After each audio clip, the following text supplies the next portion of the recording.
ป๊าดโถสุดยอดจังแม่นหน้าเหลือเสือคือตอนนี้บ่มีผู้ใดมาต้านความโด่งความดังของกระแสมาแฮงของพ่อจ่ากับน้องอาอายสกุลนพรแล้วงานบ่ทันเริ่มรถตั้งเวทียังบ่ทันมาครบปูซาดกันเต็มทุกตารางนิ้วบ่มีทีวางงานในคืนนี้ทักทายสบายดี FC แฟนคลับทุกทางก็แล้วกันมาพบมาพ่อกันคลิปนี้มาช่วงมืดค่ำทานผู้ทรงตะเว้นตกดินกำลังครัวอยู่ครัวกินอยู่เลื่อนไปเห็นทางเพจลักเสียงวิหกเพิ่นทายทอดเนาะไล่สดทายทอดออกมาให้บรรดา FC แฟนคลับอยู่สถานที่ดังกล่าวในงานการแสดงในค่ำคืนนี้ปรากฏว่าท่านผู้ชมเอ้ยอาญะตั้งแต่ติดตามเสียงวิหกมานี่นับมือนับแข่งแกงนับมือนับมีประสิทธิภาพมีประสิทธิผล FC แฟนคลับผู้ที่บ่ติดตามก็ลังไหลกันเข้ามาติดตามผู้ที่บ่เคยเบิ่งก็ลังไหลกันเข้ามาเบิ่งเพราะมีกระแสโด่งดังของสองผู้นำวงอาอายกับบอสนกพงศกรนั่นเองท่านผู้ชมสมัยก่อนนี่บ่ค่อยจะได้เห็นภาพบรรยากาศแบบนี้แต่ว่ามาตกใส่ปีนี้นะคือมันเปลี่ยนจากหน้ามือเป็นหลังมือคือความโด่งความดังของเสียงวิหกคือกระโดดขั้นไหมกระโดดขั้นเป็นเพราะอันนึงกระแสของบอสนกพงศกรค่อนข้างว่ามาดีเลียนไหลมาดีเป็นคนที่หน้าตาดีเป็นคนที่รับผิดชอบหักเพื่อนพ้องน้องพี่หักคนในองค์กรเนาะความดีของคนเฮานี่มันไวกว่าโซเชียลปากของคนเฮานี่คันว่าเจ้าเฮ็ดดีเจ้าเฮ็ดถึกใจเตะตาเตะใจเขาจะเว้ากันแพร่หลายโอ้มือนี่นกพงศกรมาแสดงได้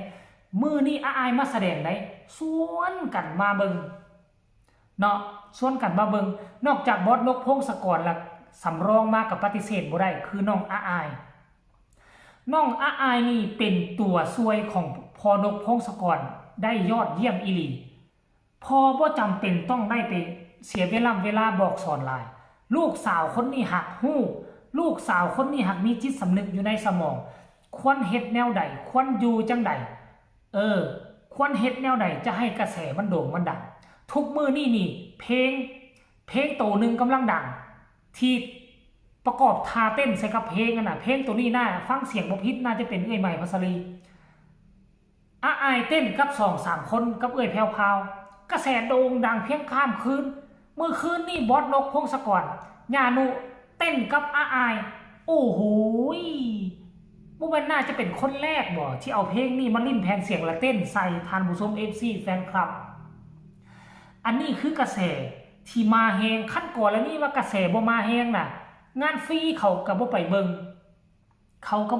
งแต่อันนี้บ่ว่าจากงานฟรีบ่ว่าจากงานซื้อบัตรจองตั๋วคือลังไหลกันเข้าไปเบิ่งเนี่ยคือมื้อนี้นี่คือเต็มเลยทุกตารางนิ้วปัจจุบันนี่น่ะมืดแล้วน่ะน่าจะบ่มีตอนช่วง 3-4 โมงแรงน่ะเวทีตั้งบ่แล้วปูซาดเต็มแล้วซาดก็บ่เอาออกรถเวทีก็จำเป็นต้องเหยียบเข้าไปเพราะคนมาปูซาดจองไว้แล้วเขียนกำกับซื้อนั่นซื้อนี่บ้านนั่นบ้านนี่แล้วก็หนีไปอาบน้ำอาบในกินข้าวกินน้ำจึงจะกลับคืนมาบัดนี้รถเวทีก็จำเป็นได้เห็นอย่างบ่ได้ขี่เข้าไปแล้วเอาเครื่องเวทีลงประกอบแล้วก็ขี่ออกมาตอนที่เบิ่งเห็นเขาเจ้าไล่สดนี่แม่นยังเหลืออีกประมาณ10กว่าหม่องสาดได้สาดกว้าง1 เมตรยาวประมาณ2 เมตรยังเหลืออีก10กว่าผืนเท่านั้นแต่ปัจจุบันนี้มืดแล้วค่อยคิดว่าบ่เหลือจักน้อยเต็ม100%เอาขออนุญาตเนาะขออนุญาตจากเพจรักเสียงวิหกให้ทุกคนไปเบิ่งคลิปนี้สากลประมาณ 1-2 นาทีแล้วจึงมาพอกันในช่องต่อไปชมพร้อมกันเลยอย่าลืมให้กำลังใจกันด้วยนะครับผมฝากประชาสัมพันธ์ฝากกดไลค์กดแชร์ซอยเบาๆด้วยพี่น้องเด้อฝากประชาสัมพันธ์ซอยกันนะครับผมมื้อนี้ลูกหลานหมอลำเมืองอุดรธานีครับนำผลงานการแสดงข้อมูลความสื่อมาฝากพี่ตอนน้องทางปักธงชัยนครราชสีมาลูกเบิร์ดวันนี้มีกลุ่มปิดหรอครับมีกลุ่มปิดครับผม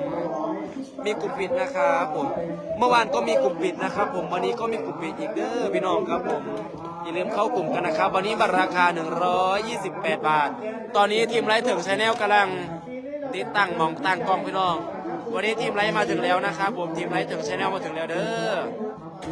กำลังไปครับผมเจอกันนะครับคุณแม่เจอกันนะครับผมเดินทางปลอดภัยมาเจอกันหน้าเวทีนะครับผมบาเบิร์ดวันนี้แสดงอยู่ที่ไหนแสดงที่วัดหน้าพระธาตุครับปันตะคุปักธงชัยนครราชสีมานะครับผมถ้าเพจมาลำได้เลยนะครับผมหรือว่าจิ้มลิงก์ด้านล่างได้เลยนะครับผมสำหรับพี่น้องผู้ใดที่อยากจะซื้อบัตรจองเป็นเพลงหมอลำเสียงมีหกนกพงศกรครับตอนนี้อยู่กับบาวเบิร์ดนักคลินทร์พี่น้องเด้อเมื่อนี้ครับผมลูกหลานหมอลำเสียงมีหกนกพงศกรครับทำการแสดงที่วัดหน้าพระธาตุนะครับผมบานตะคุอำเภอปักธงชัยจังหวัดนครราชสีมาด้วยพี่น้องเด้อวันนี้มีสตรีมไลฟ์กลุ่มปิดด้วยนะครับผมบัตรราคา128 บาทจิ้มลิงก์ด้านล่างได้เลยนะครับผมสำหรับพี่น้องผู้ใดที่อยากจับจองมองหาที่นั่งซื้อประจองตัวรับชมในกลุ่มปิดพี่น้องที่อยู่ต่างประเทศพี่น้องกทมเห็นบ่ FC แฟนคลับภาพที่ทุกท่านได้เห็นขนาดมันยังบ่ทันตะเว้นบ่ทันตกดินเถื่อศาสตร์ยังเต็มอาญาขนาดนี้แล้วพวกเจ้าคิดเบิงมันมืดขนาดนี้แล้ว7 โมงยังแล้วพวกเจ้าคิดว่าพวกเจ้าจะมีม่องอยู่บ้องนั่งเบิงบ่ม่องนอนเบิงหมอลำพวกเจ้าจะมีบ้องให้นั่งเบิงหมอลำบ่ผู้ใดมาซ่าผู้นั่นก็ต้องอดได้นั่งอดได้เข้าใกล้จับมือถือแขนอายก็พอนกพงศกรนี่แหละคนเฮาน่ะบุญบารมีน่ะมันแข่งกันบ่ได้แข่งบุญวาสนาแข่งกันบ่ได้เนาะท่านผู้ชมบุญไผ่บุญมันบุญของอายมาอยู่กับเสียงวิหกบุญของอายมันมาอยู่คู่กันกับนกพงศกรมาอยู่กันแล้วน่ะลงทุนน้อยก็คือว่าได้หลายโปรโมทน้อยก็คือว่า FC แฟนคลับลังไหลกันเข้ามาติดตามทุกคืนทุกวัน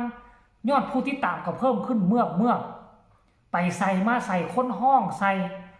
สนามแตกเกือบทุกงาน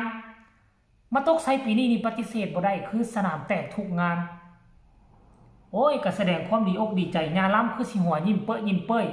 บอสนุก็คงจะมั่นอกมั่นใจว่าแม่แห้งตัวนี้ที่ซื้อว่าอ้ายสกุลนพรจะพาวงเสียงวิหกก้าวไก่โด่งดังเนาะจะบ่มีวันหายไปจากโลกนี้มีผู้สืบทอดเป็นที่เงียบห้อยแล้วเนี่ยเอาเนาะก็ฝากคลิปนี้ไว้เพียงซ้ำนี้ก็แล้วกันเป็นเรื่องเล่ามหัศจรรย์ของวงเสียงวิหกของหมอลำตัวน้อย